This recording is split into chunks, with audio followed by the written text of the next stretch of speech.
going on, guys? It's the Kicking Consultant here, and in today's video we're going to cover 3 key areas to help you with your kicking distance. I'm here at Pulse 8 with Corbs, who's an expert strength and conditioning coach, working with AFL and AFLW athletes here in Melbourne. What areas are we going to go over today? Josh, I guess the key thing that we look at when we're trying to develop power is that we've got stability first. So a lot of people will go to their speed and power drills and think they're really exciting, going to get a good return from those exercises. If you haven't got the balance first, you're not going to be able to generate that power. This first area that we're going to go into is an area that I actually really struggled with.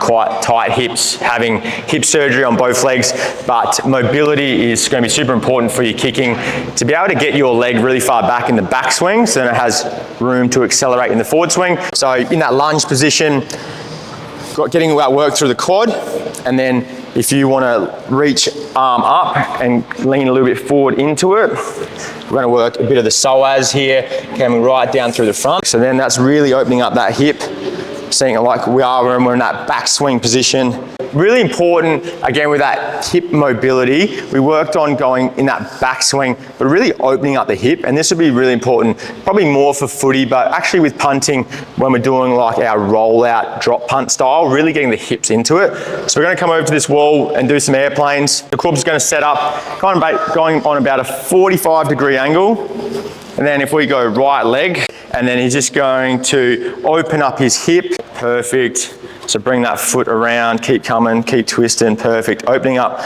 this hip here, rotate back, good, that's 1 rep. Okay, so work on opening up that hip, getting that more range. Like I said before, the further your foot gets back, the more distance it has to accelerate into the kick. When we kick around our body, we're going to have that rotation, so really good exercise here, plus working a little bit of stability too. So we're going to go into a bar crawl stretch. So this is a really good mobility exercise that we can work through our adductors, which is generally a really stiff area that I'll see with a lot of our athletes. To start, get yourself a barbell, and you want to try and split your legs as far across the bar as possible. Now, the important thing is your knees are fully locked and that your toes are pulled up to the ceiling. And then from this position, we want to try and restrict as much rounding in the back as possible. So we're just a little bit more neutral with the spine. And then again, we're going to pull ourselves nice and tight to the bar. I'm going to work my way across, pulling all the way towards the right side. When I get to this position, I'm going to feel an even deeper stretch up through my lat on the left. And then I'm going to keep going towards the middle, working on creating that lower arc through the lower back, and then again, now get a nice big stretch through my lat on the right side. Do you want to kick 50 meters easily or kick with over 5 seconds of hang time consistently? Well, this next part is going to be super important. We're going to get to power later on, but there's no point having a lot of power in your kick if you've got no stability. So we're going to work some stability drills here so you're not leaking any power at contact. So for punters or for kicking from AFL, our best position to get strongest in for our longer kicks is when we're a lot taller, we're higher. So we can just soften that top knee. We want to go ball of the big toe, pinky toe heel on the outside leg, and we're going to use the left arm to create a little bit of pressure against the foot, which will create that stiffness through the glute from that outside. From there, we're going to use the right hip to drive the left foot towards the wall and then push it back towards the foot. Good. Drive it away and then push it back. And we want to be completing high repetitions for this. So anywhere between 20 to 30 reps, as long as most of that tension primarily is getting through the outside of that glute there.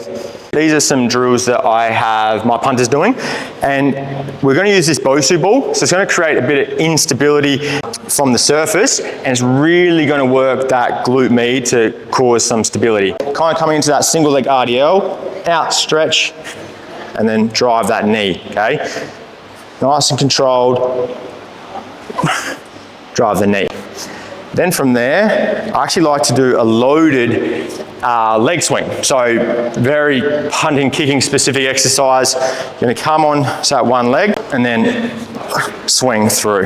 The ball's going to challenge your trunk to be upright, and then obviously we're going into that kicking fashion, nice and balanced.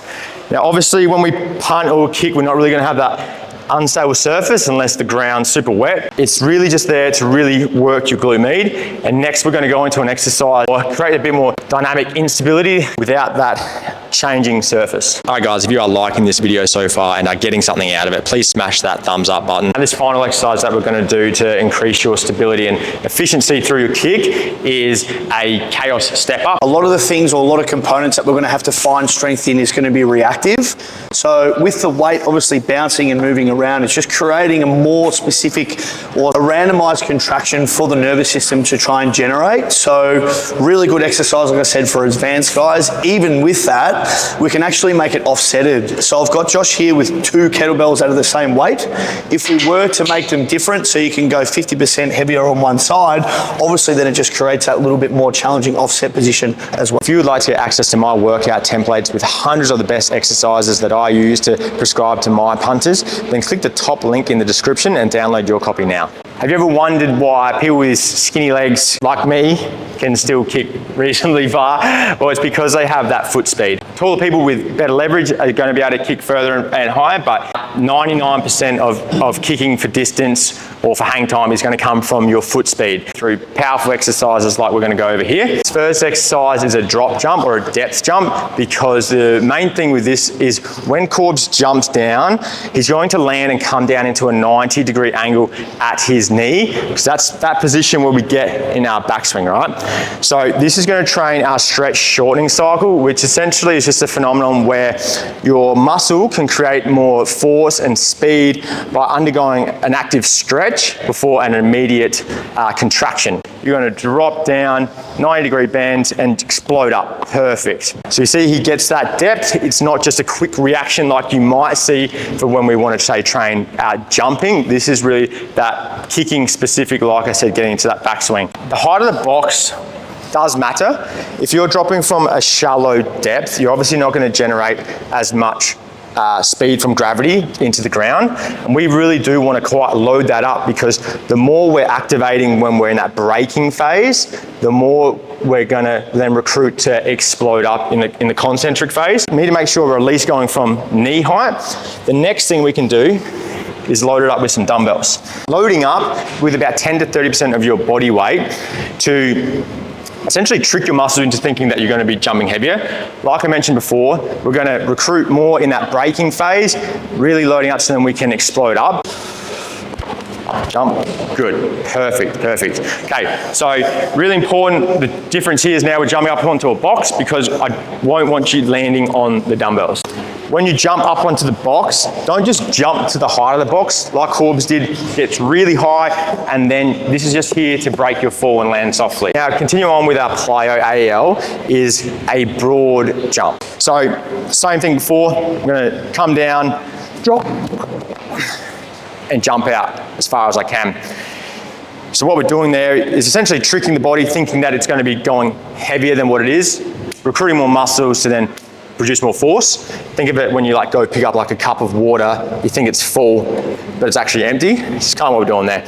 Now, obviously, that's all double leg stuff, still really applicable for punting and jumping, but we want to go now into some more single leg stuff. Obviously, when we work into anything that we're doing field sport base-wise, 90% of the time we're going to work these actions off one leg, whether it is jumping or running. So the jumping stuff that we're going to work to as a first progression, I would work into doing your power stuff with a single leg jump to a double leg landing, just to allow you to put a little bit more focus on the actual power of the jump as opposed to the stability from the land. So there's a couple of ways we can do this. Basic way to start is arms up. So also we use a double arm. You'll dip hard into that big drive. Cool, and if you see, I've still landed in that nice symmetrical position, haven't shifted from side to side. So if you are able to hold that balance and we're not deviating from one side, then we can start to work into a single leg jump to a single leg landing. So with this one, I like to perform a little bit more of a runner's action to create, again, that stretch reflex a little bit better through the legs. So if I'm on my right leg, the left arm's up, but the right arm's up. As I dip, these will change over and then they'll release as I jump. So I'm up the top from here, load the stretch, and then I'll try and land in that nice, good, neutral quarter squat position where you can see my shoulders are lined up over that center point of the foot. Guys, please make sure that you subscribe to the channel. It goes a long way in growing this so I can provide free content for you.